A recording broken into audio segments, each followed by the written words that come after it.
تھوڑا پیچھے سے میں آپ کو بیک گراؤنڈ سناؤں تو اس سے اس واقعے کی کا کرب اور زیادہ آپ کے سامنے آئے گا کہ اسماعیل علیہ السلام کے انتقال کے بعد آپ کا جو سسرالی خاندان ہے جرہم، وہ مکے کا حکمران بنا. انہوں نے کوئی 2000 سال حکومت کی. پھر ان کے ظلم و ستم پر بنو خزاع نے ان کو نکالا اور وہاں اپنی حکومت قائم کی. دوسری صدی عیسوی تو عمرو بن حریث جرہمی نے زمزم کا کنواں بند کر دیا اور پتھر اکھاڑا حجر اسود اور زمزم کے کنویں میں ڈال دیا. اور ابراہیم علیہ السلام نے جو چھترا ذبح کیا تھا اس کے سینگ بیت اللہ میں لٹکے ہوئے تھے، وہ بھی اتار کے زمزم کے کنویں میں، اور پتھر اور باقی سامان اور اس کو بند کر کے برابر کے اس کا نشان مٹا دیا. 300 سال حکومت کی ہے بنو خزاع نے اور زمزم کا کنواں دریافت نہیں ہے. 300 سال. 440 میں قصی، 440 عیسوی میں قصی بن کلاب، اللہ تعالیٰ کے نبی کے پردادے کا والد قصی، اس نے دوبارہ قریش کی حکومت قائم کی. جرہم سے خزاع نشینی، خزاع سے دوبارہ آپ کے پردادا کے والد قصی بن کلاب نے، ان کا اصل نام عمر تھا، تو انہوں نے دوبارہ قریش کی حکومت قائم کی. زمزم کا کنواں گم ہے. زمزم کے کنویں کا کسی کو کوئی پتہ نہیں. قصی کا بیٹا ہوا عبد مناف، وہ بڑے خوبصورت، ان کو بطحا کا چاند کہا جاتا تھا، قمر البطحا. ان کے 4 بیٹے تھے، ایک نوفل، ایک عبد شمس، ایک ہاشم، ایک مطلب، جن کو تاریخ نے یاد رکھا. 2 اور بھی تھے لیکن وہ صرف نام ہے، آگے ان کی کوئی تاریخ نہیں. ایک ابو عمر، ایک ابو عبید. سب سے بڑے اس کے بیٹے عبد شمس تھے، لیکن عبد مناف کے انتقال کے بعد سب قوم نے متفقہ طور پر ہاشم کو سردار مانا. ہاشم سردار بنے، ہمارے نبی کے پردادا. تو ہاشم کی سرداری میں ملک شام کے سفر پر ہیں. انہوں نے مدینہ میں شادی کی، بنو نجار میں، اور خود وہ چلے گئے آگے تجارت کے لیے شام. غزہ میں پہنچ کر ان کا انتقال ہو گیا. پیچھے اس عورت سے ایک لڑکا پیدا ہوا. اس لڑکے کے بال سفید تھے تو ماں نے اس کا نام شیبہ رکھا. قریش کی سرداری مطلب کو ملی. مطلب ہاشم کے بھائی مطلب، ان کو سرداری ملی. کسی کو نہیں پتا کہ ہاشم کا ایک بیٹا مدینہ میں ہے جو میرے نبی کا دادا بننے والا ہے. گزرا، چند بچے تیر اندازی کر رہے تھے تو ایک بچے کا نشانہ سیدھا جا کے لگتا تھا، وہ گول جو آخری گول نشان ہوتا تھا اس کے اندر جا کے لگتا. وہ کہتا خذھا وانا ابن ہاشم، دیکھ میرا نشانہ، میں ہوں ہاشم کا بیٹا. تو اس آدمی نے جا کر مطلب کو بتایا کہ ایک بچہ میں نے دیکھا ہے جس کا نشانہ بے خطا تھا اور ہر تیر پہ کہتا تھا دیکھو میرا نشانہ، میں ہوں ہاشم کا بیٹا. تو مطلب کو اتنا پتا تھا کہ میرے بھائی نے ایک شادی مدینہ میں کی تھی، یہ نہیں پتا تھا کہ اس سے کوئی اولاد بھی ہوئی. تو انہوں نے اپنی اونٹنی کو تیار کیا اور مارا ماری کرتے ہوئے مدینہ پہنچے اور ان کی ماں سے ملے. بچے کو دیکھا تو ہاشم کے سارے آثار تھے. پتا کیا، ہاں ہاشم کا بیٹا ہے. تو کہا ہمیں دے دو. ماں نے کہا میری آنکھوں کا نور، میرا آخری سہارا، تمہیں دے کے میں زندگی کیسے گزاروں؟ کیسے دے دو، اسے میں قریش کا سردار بناؤں گا، یہ بڑی شان والا ہوگا، تیرا ہی نام زندہ ہوگا. تو سرداری پر ماں نے بچے کے حوالے کر. اب یہ بچے کو لے کر مکہ میں داخل ہو رہے ہیں. بچے کے کپڑے میلے ہو چکے ہیں تو لوگ کہتے ہیں عبد المطلب، مطلب تیرا غلام ہے، نام اس بچے کا شیبہ ہے اور آگے چل کے اسی نام سے یہ مشہور ہونے والا ہے. لوگوں کی زبان سے نکلا عبد المطلب، مطلب تیرا غلام ہے. تو آگے انہوں نے کہا ہاں ہاں ہاں ہاں، بس اتنا کہتے گئے ہاں ہاں. یہ نہیں بتایا کہ میرا بھتیجا ہے، اور ان کی بات کا انکار بھی نہیں کیا.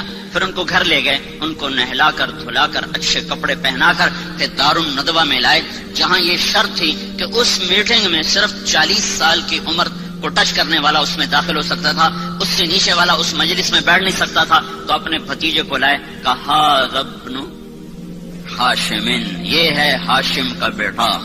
لیکن تاریخ نے ان کو عبد المطلب سے محفوظ کر لیا اور ان کا اپنا نام مٹ گیا اور وہ عبد المطلب کے نام سے مشہور ہو گئے.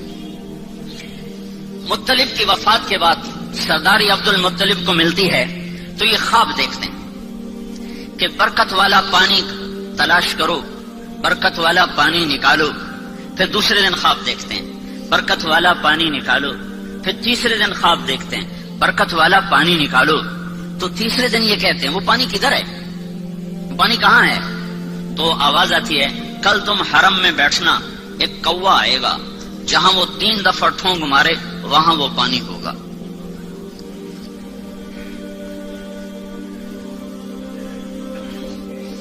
تو عبد المطلب صبح جا کے حرم میں بیٹھ گئے دار الندوہ ملتزم کے ساتھ. ایک کوا آیا جہاں زمزم کنواں، وہاں کے بیٹھا، ایک ٹھونگ ماری، پھر دوسری ماری، پھر تیسری ماری، پھر وہ اڑ گیا. تو عبد المطلب کا ایک بیٹا ہے اس وقت حارث، انہوں نے قریش کو جمع کیا، کہا یہاں وہ مبارک پانی ہے، میری مدد کرو ہم نکالیں. کہا کوئی نہیں ایسے سر پھوڑنا، پتھروں سے لڑنا کوئی آسان کام ہے؟ کچھ نہیں ہے. اس نے سب کی منتیں کی، کوئی نہیں مانا. تو دونوں باپ بیٹا مل کر کھودنے لگے. کھودنے میں آئی دقت، تو عبد المطلب کہنے لگے وہ بھی کوئی آدمی ہے جس کی اولاد نہ ہو. اس میں فخر سمجھا جاتا تھا، اولاد کی کثرت کو فخر سمجھا جاتا تھا. اور یہ آج بھی فخر ہے. یہ مغرب کی اندھی تعظیم نے کم بچے خوشحال گھرانہ، یہ بڑا عذاب ہے، بڑا عذاب ہے، بڑا عذاب ہے. جاؤ دیکھو، وہ دیکھ رہے ہیں ان کی نسل ختم ہو رہی ہے اور مائنس میں جا رہی ہے، مائنس میں جا رہی ہے. اللہ کی تقدیر سے لڑنا اپنا ماتھا پھوڑنے والی بات ہے. تو وہ کہنے لگے آج قریش میرا ساتھ نہیں دے رہے، اگر اللہ نے مجھے 10 بیٹے دیے اور 10 کے 10 جوان ہو گئے تو میں ایک کو اللہ کے نام پہ ذبح کر دوں گا. یہ منت مانی اس تنگی کو دیکھ کر کہ کوئی ساتھ دینے والا نہیں ہے. تو کرتے کرتے کرتے وہ کنویں کے آثار ظاہر ہو گئے اور اس میں سے سامان نکلنا شروع ہو گیا، اور وہ حجر اسود نکل آیا اور وہ سینگ نکل آئے.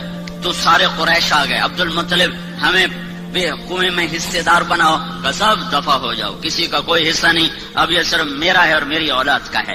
تو باپ بیٹا نے مل کر زمزم کا کنواں جاری کیا، جس کو بند ہوئے کوئی 300 سال سے زیادہ گزر چکا تھا. دوسری صدی عیسوی میں بند ہوا ہے، اور جا کر 5ویں صدی عیسوی میں جا کر وہ زندہ ہوا ہے. تو بیچ میں کوئی 300-350 سال یہ کنواں بند رہا.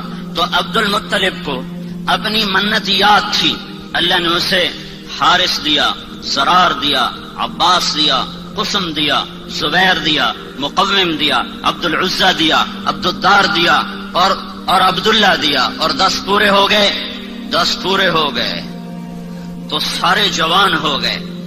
تو اس نے سارے بچوں کو اکٹھا کیا حرم میں، کہا بیٹھو میں نے منت مانی تھی کہ اگر اللہ نے مجھے 10 بیٹے دیے اور 10 جوان ہو گئے تو میں ایک کو اللہ کے نام پہ قربان کروں گا، تم تیار ہو؟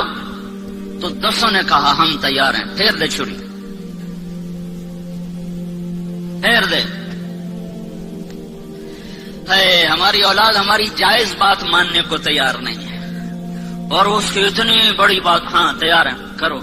تو قرآن اندازی کے لیے حبل کا بت تھا، اس پہ تیر لٹکے ہوتے تھے، اس میں ترکش، تو اس پر وہ فال نکالتے تھے.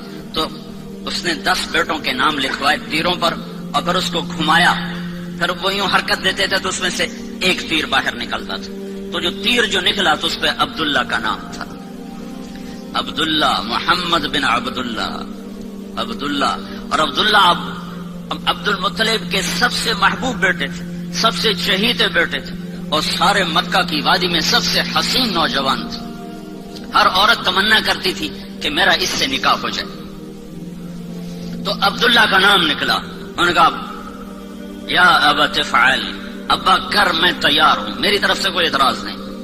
تو نے اس کا ہاتھ پکڑا اور چھرا ہاتھ میں، تو سارے مکے میں کوہرام مچ گیا. اور بہنوں نے آ کر 5 بیٹیاں تھیں، اروہ اور عاتقہ اور صفیہ اور عمیمہ، انہوں نے آ کے شور مچا دیا کہ ہمارے سامنے ہمارا بھائی ذبح ہو، ہم یہ برداشت نہیں کر سکتے. قریش اکٹھے ہو گئے، یہ تم نے سنت جاری کر دی تو بے شک کون اس کو زندہ رکھے گا، اور کیا یہ ظلم کی سنت ہے تم جاری کرنا چاہتے ہو؟ کہا یہ عرب سردار کا بول ہے، یہ پورا ہوگا. جب سارے پیچھے پڑ گئے تو پھر یہ فیصلہ ہوا، جیسے آج کل کے عدالتیں ہیں تو اس وقت کی عدالتیں ہوتی تھی کاہن، نجومی. تو حجر میں ایک کاہنہ تھی قطبہ کا، اس کے پاس مجھے لے چلو، وہ جو کہے گی میں وہ کروں گا۔ تو یہ سارا قبیلہ قریش حجر پہنچا، وہاں کاہنہ کے پاس پہنچا تو اس نے پوچھا کہ تمہارے ہاں قتل کی قیمت کیا ہے؟ اگر کوئی بدلہ نہ لینا چاہے اور قیمت لے تو کتنی؟ کا جی 10 اونٹ کا، ایک تیر پہ لکھو 10 اونٹ اور دوسرے تیر پہ لکھو عبداللہ، اور جا کر وہاں اسے گھماؤ، جب تک عبداللہ کا نام نکلتا رہے اونٹ بڑھاتے جاؤ، 10 کے 20 کرو، 20 کے 30 کرو، 30 کے 40 کرو، جب اونٹوں کا نام نکلے تو عبداللہ کو چھوڑ دو اور جتنے اونٹ نکلیں اتنے ذبح کر دو۔ یہ فیصلہ سن کر یہ سارا قافلہ واپس لوٹا ہے، اور وہ حبل کے سامنے وہ تیروں کے اوپر ایک پہ لکھا گیا عبداللہ، ایک پہ لکھا گیا 10 اونٹ، جب گھمایا تیر باہر نکلا عبداللہ تو 20 ہو گئے، پھر گھمایا پھر نکلا عبداللہ تو 30 ہو گئے، پھر گھمایا پھر نکلا عبداللہ تو 40 ہو گئے، پھر گھمایا عبداللہ 50 ہو گئے، پھر نکالا عبداللہ تو 60 ہو گئے، پھر نکالا عبداللہ 70 ہو گئے، پھر نکالا عبداللہ 80 ہو گئے، پھر نکالا عبداللہ 90 ہو گئے، پھر نکالا عبداللہ 100 ہو گئے، پھر نکالا تو اونٹ نکلے 100 اونٹ۔ تو سارے قریش نے کہا الحمدللہ، بات ٹھیک ہے 100 اونٹ۔ عبد المطلب نے کہا نہیں نہیں نہیں، ایک دفعہ اور کرو۔ دوبارہ کیا تو پھر 100 اونٹ، پھر انہوں نے کہا نہیں نہیں ایک دفعہ اور کرو، پھر 12 کیا تو 100 اونٹ۔ تو اس پر عبد المطلب نے 100 اونٹ ذبح کیے، اور یہ عبداللہ سارے عرب کی مشہور شخصیت بن گئی، اور ان سے شادی کی تمنا ہر خاندان میں پیدا ہو گئی۔ یہ جنگل میں تھے کام کو گئے ہوئے، ان کو یہود نے پہچانا کہ یہ وہ آخری نبی کا باپ ہے، تو اس کو قتل کرنے کے لیے تلواریں نکالی، تو اچانک کچھ نورانی مخلوق ظاہر ہوئی اور انہوں نے یہود کو دھکے مار ان کی آنکھیں نکل گئیں اور وہ اندھے ہو کے ادھر گرے ادھر گرے۔ یہ منظر حضرت آمنہ کے والد وہب دیکھ رہے تھے، جنگل میں وہ لکڑیاں کاٹ رہے تھے، انہوں نے یہ منظر اپنی آنکھوں سے دیکھا۔ جب وہ واپس پہنچے تو انہوں نے اپنی بیوی سے ذکر کیا، انہوں نے فوراً عبد المطلب کو اپنی بیٹی کا پیغام بھیج دیا کہ اگر آپ چاہیں تو ہم اپنی بیٹی آمنہ آپ کے بیٹے کے نکاح میں دے سکتے ہیں۔ تو یہ بہت بڑی شادی ہوئی اور مکے کی یادگار شادی تھی کہ ذبیح، اللہ کے نبی کہا کرتے تھے انا ابن الذبیحین، میں 2 ذبیح کا بیٹا ہوں، ایک میرا دادا اسماعیل وہ بھی ذبح ہوتے ہوتے بچا، ایک میرا باپ عبداللہ وہ بھی ذبح ہوتے ہوتے بچا، دونوں کو اللہ نے بچایا۔ تو یہ شادی ایک عظیم اور فقید المثال قسم کی شادی ہوئی کہ ایک عبداللہ کا چرچا، ایک عبد المطلب کی سرداری اور شہرت، اور ایک سارے خاندانوں کی تمنا اس سے شادی کرنے کی، اپنی بیٹیاں دینے کی۔ تو یہ ایک یادگار شادی تھی، اور عرب کا دستور تھا کہ شادی کے بعد لڑکا 3 دن سسرال میں رہتا تھا، پھر اپنی بیوی کو لے کر گھر آتا۔ ان 3 دن میں اللہ کے نبی کا حمل ٹھہر گیا، اور آ کر اپنی بیوی کے ساتھ کتنے دن رہے؟ 2 مہینے، صرف 2 مہینے، اور تجارتی قافلے کے ساتھ ملک شام کا سفر کیا ہے۔ واپس مدینہ پہنچے ہیں تو ان کے پردادا ہاشم کی بیوی وہیں کی ہیں، وہاں خاندان ہے، تو وہاں یہ بیمار ہوئے، تو سارا قافلہ کچھ دن منتظر رہا، پھر انہوں نے کہا جب تو ٹھیک ہو جائے تو آ جانا، ہم چلتے ہیں۔ قافلہ چلا، عبداللہ کا انتقال ہوا 25 سال کی عمر، حضرت عبداللہ دنیا سے گئے ہیں 25 سال کی عمر، اور نابغت الجعدی کے مکان میں ان کی تدفین ہوئی۔ جب یہ قافلہ پہنچا، عبد المطلب کا دل عبداللہ میں اٹکا ہوا تھا، جب قافلہ دیکھا بیٹا نہیں دیکھا، کہا میرا بیٹا کہاں ہے؟ کہا وہ بیمار تھا۔ تو عبد المطلب نے اپنے بڑے بیٹے حارث کو بھیجا کہ جاؤ پتا کرو عبداللہ کا کیا حال ہے۔ جب پہنچے تو آگے تربت تھی، عبداللہ نہیں تھا۔ انہوں نے کہا یہ عبداللہ ہے، مٹی تھی، خاک تھی۔ تو عبد المطلب نے آ کر بتایا، حارث نے آ کر بتایا کہ ابا عبداللہ کو اللہ نے اٹھا لیا ہے۔